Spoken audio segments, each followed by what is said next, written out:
Here, ABD is a triangle, C is a point on BD, and E is a point on AD. AB is parallel to EC because here arrow sign has been given. That means we can easily say AB and EC, these two lines are parallel. And here CD and D, these two are equal. This is already given. That means we can say ACD is an isosceles triangle. So from this idea, the question asks to find out the value of X and find out the value of Y.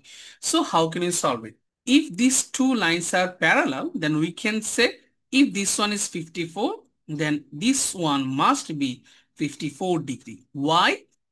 Because of corresponding angle. Okay, because of corresponding angle. And here we can say another thing, that is these three angle will make a straight angle. So we can write x degree plus 28 degree plus 54 degree will make 180 degree. And here we can say adjacent angles on a straight line. Adjacent angles on a straight line, that will be 180 degree. Now we need to solve it. If we solve, then we can say it will be x degree plus 8 plus 4, 12. We have 1, 6 plus 2, 8. 82 degree equal to 180. Then move 82 on another side. Then your final answer will be x degree 180 minus 82, that means 98 degree. So the value of x is 98. So this is the first answer.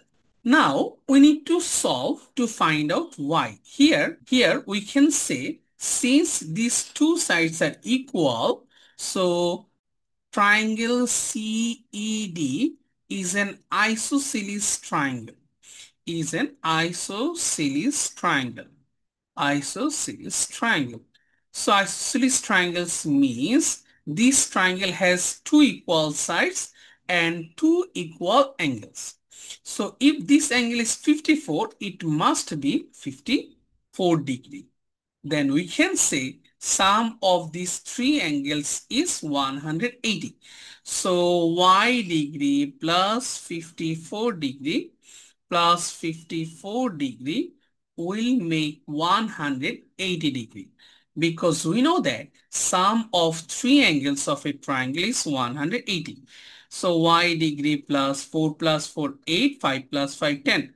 108 degree equal to 180. Now, if I want to move 108 on another side, that will be 180 minus 108 or 72 degree.